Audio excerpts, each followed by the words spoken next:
Собственно, түсіре болады. Байка! Роза. Ассалаумағалейкум, менің YouTube арнамдағы, Instagramдағы жанашыр оқырмандарым. Сіздерді мен қазір қазақтың, өзіміздің қаракөз қарындасымызбен таныстырмақпын. Қонаев қаласының тұрғыны, 4 баланың анасы және өзінің ауру сіңілісіне қарап отқан жалғыз басты ана. Жалдамалы пәтерде тұрады. Табыс әйтеуір күн көріске, қалай айтсақ болады, на выживание только хватает. Толық ақпаратты қазір өзінен алуға тырысамыз. Енді ары қарай өздеріңіз көре бересіздер.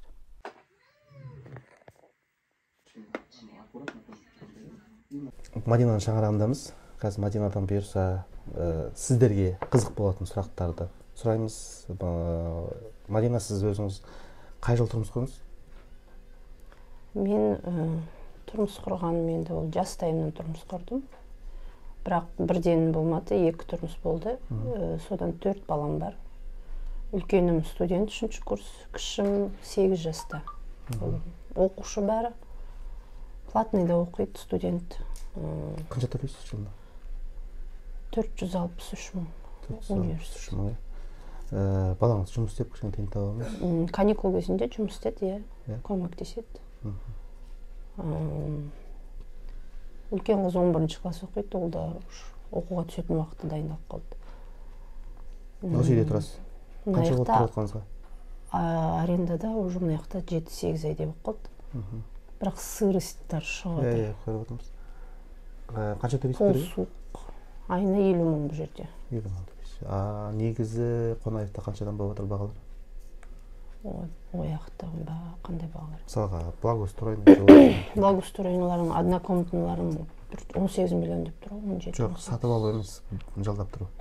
Жалдап тұруға ма? 130-150 мың. 130, Алматының бағасына бірдей болып тұр. Не үшін ажырасып кеттіңіз күйеуіңізбен? Казино. Казино. Екеуінде де ма? Біреуі ішті, екіншісі казино.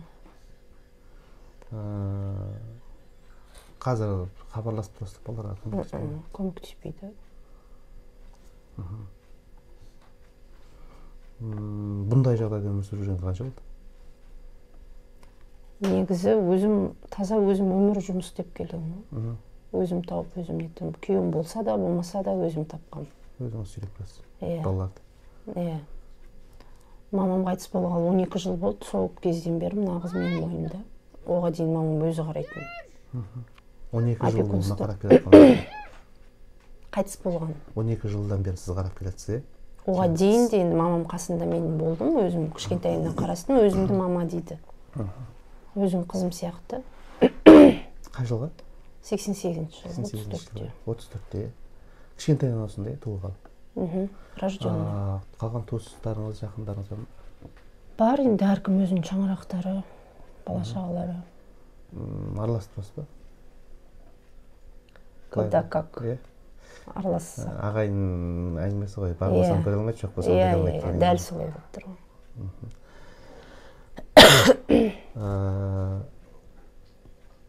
Қазір өзіңіз пенсиядасыз? Мен пенсияда, денсаулыққа байланысты. Военный жұмыс істедіңіз? Жұмысқа шыққым келеді, гражданский жұмыстарға барсаң, ауырып қаласың тез, шығып кетесің, оның гимналарды үйде қарау керек, тастай алмайсың. Қай жеріңіз ауырады? Көп қой диагноз, хронический диагноздар. Айта беріңіз. Давление төмен болған кейін уже. Анау мынаулар не, бәрі неврологический ғой, көбінесе. Сізге негізі 4 баламен мемлекет тарапынан, как многодетная мама, одиночка, мемлекет тарапынан үй берілу керек па негізі? Берілу керек, очередьқа берілген, ол жақтан отказ шықты. Неге? Білмедім. Себебі мен опекун болып тұрғаннан шығар деп ойладым. По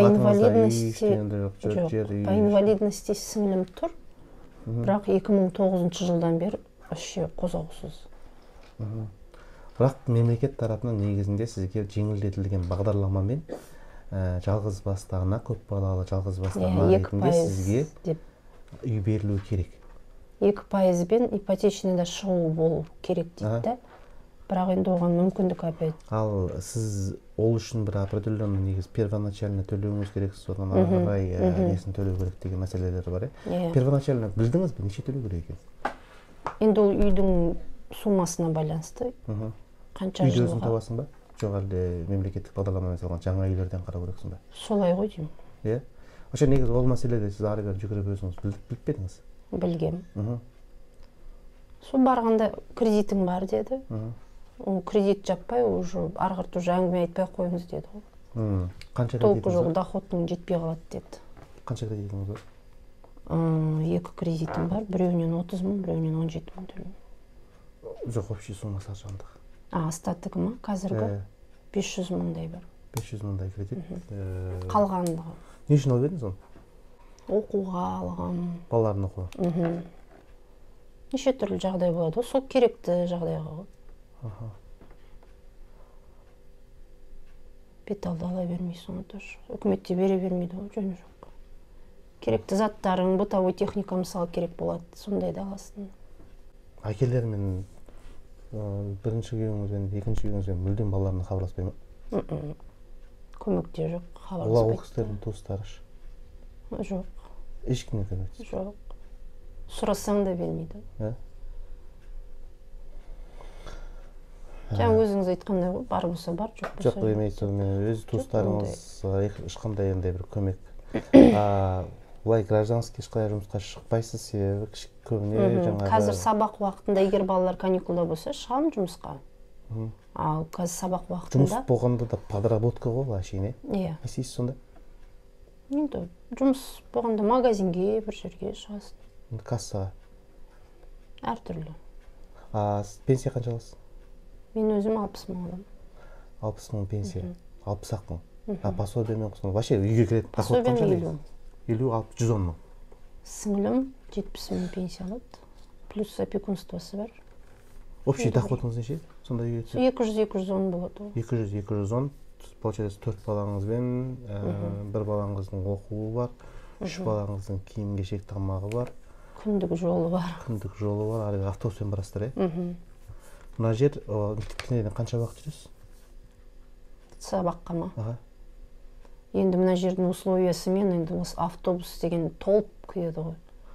1 сағаттың ішінде, 1 сағат бұрын шығамыз ғой сабаққа. 1 сағатта жүріп барасыздар, мектепке дейін, грубо.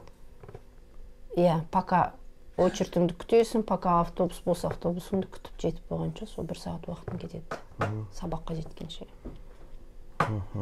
Сол себептен кішкене жақынырақ қой деп.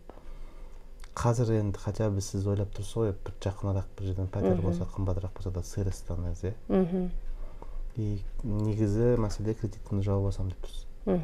Достар, жағдайды көріп отырсыздар. Қазақстанда бұндай отбасылар көп. Біз енді маған өзіме жеке қаласатын қаншама мыңдаған болмаса да, жүздеген адамдар бар жазатын. Шамамыз келгенше әрекет етейік. Себебі телефон нөмірін Мадинаның өзінің каспиін қалдырамын. Мадинаға хабарласыңыз. Келіп көрсеңіз де болады. Бұл кісі маған дайректке жазған. Келіп өз көзімізбен жағдайын көріп отырмыз. Біз өзіміздің мұсылманшылығымыздан, қазақилығымыздан ауытқымай, шамамыз келгенше Мадинаға көмектесіп жіберейік.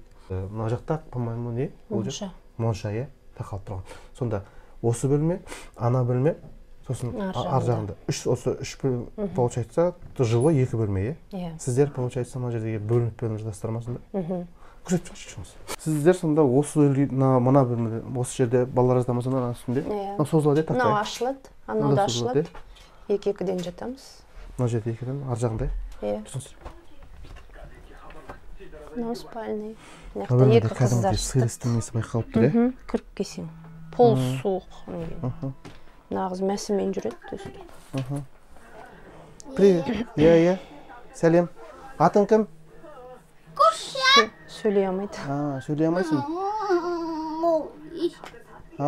Сүйем дейді. Бұл кісі осылай барлығын сүйе береді екен. Анау жаңа сізді қалай айттыңыз? Енді қалай орысша любвеобильная дейді ғой, Иә. қазақша. Бәрін жақсы көріп жүреді. Туған анасында. Бүгін ВТЭК-тен неден өткізіп келдім. айтпақшы барып ИПР бір қағаз справканы алу үшін Салғарға дейін сандалып барып келдік қой. Талғарға? Медосмотр өткізіп, дәлелдеп, утяжеление уже бұрынғыдай не емес, санындай полуумственный деп тіркелген екен да кезінде әке-шешем. А қазір уже жылдан жылға бұл уже қартайып отыр, енді организм нетіп отыр. Түсінген уже бұрынғыдай емес, уже жіберіп қояды, нетеді. Памперс алам. Енді басқа да үкіметтің көмектері болады екен, гигиенический средства. Соған бір справка алу үшін қанша бардық қой. Бүгіннің өзінде с утра барып очередьпен сандалып, еще ең соңына қойып қойған ғой осындай диагнозбен. Алдына емес. Осы қыздың атында очередь тұр, бірақ біздің Қонаевта білмеймін. Қазір қозғала қоймайтын ау. Бұл кісіге мүмкін Қонаевтың қаласынан да может быть нелер шығып қалуы мүмкін ғой, көмектесетін кісілер, Кім біледі? Сіз енді кішкентай бала сияқты ғой? 2-3 жасардың несі ғой? Телефонмен отырады ма солай постоянно? Мына балаларға лесіп жүріп, телефон үйреніп алды. Өзі ашып не қылады, қарап. Сіздер қанша ағайындысыздар сонда? Сіңілім, бір бауырым, бір әпкем бар. Ол кісілер өздерінің семьялары. Өздерінің семьялары бұл кісіге қарайласпайды, мүлдем? Өзім. Әйтеуір амансың ба, аманбыз. Тіріс ба, тіріміз. Шындығы керек қой. Жылайтын шығар арасында. Осындай ойыншықтармен ойнайды ма? Кішкентай балалар сияқты. Куклалары өзі қойын алып жатады бәрін. Ешкімге статқызбайды, ешкімге бермейді. Осы жерде жатады ма? Лично өзі ойнайды. Андай не емес па? Балалар дұрып жіберіп? Болады. Бола ма? Енді ондай бәрінде бар. Любой адамда мінез бар ғой, сол сияқты ода да болады. Ашуланып,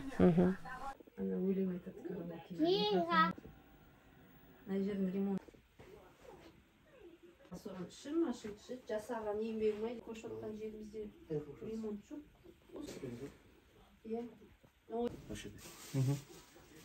Көрдіңіздер, әңгімені тыңдадыңыздар. Жағдай негізі шынымен Қазақстанда бұндай отбасылар мен білем көп. Біз сіздер бұндай жерде мүмкін жалыққан шығарсыздар. Бірақ та Алла тағала бізге бүгін күнделікті көретін күнді беріп тұр ма? Қалтаңызда сіздің 1000 теңге беретін садақаңыз бар ма? Аянбаңыз. Себебі сіз біреудің жәрдемінде болсаңыз, Алланың панасындасыз. Сіз садақа беріп отырсаңыз, Алла тағала сізге еселеп қайтарады. Бәлкім бүгінгі біздің күніміздегі, осы өмірдегі бүгінгі күнде біздің істеліп қалатын бір салихалы амалымыз осы болсын. Міне Мадинаның өзінің кәсіпі, шамаларыңыз келгенше ақшаларыңызды, қаражаттарыңызды аударыңыздар. Себебі садақа, ол сізде келеткен бәле жинауын алыстатады. Сіздің дертіңізге шипа. Садақа сіздің ризығыңызды арттырады. Садақа сіздің жолыңызды сатады. Садақа сізге береке алып келеді. Садақа жасау арқылы, біреуге жәрдемдесу арқылы, сіз біреуге жәрдемдесу арқылы шын мәнісінде негізі өзіңізге көмектесесіз. Ардақты бауырлар, тым болмаса осы видеоның астына лүпіл басып, комментарийлеріңізді жазып, өз стористарыңызға бөлісіп қойыңыздар. WhatsApp-та чаттарға жіберіңіздер. Қазақпыз ғой. Көпшіліміз қазақпыз, бауырмалмыз. Мұсылман болғаннан кейін, қазақ болып туылғаннан кейін бір-бірімізге қарайласып жүру, бір-бірімізге көмектесіп жүру, ол біздің парызымыз. Әрекет бізден, берекет алады.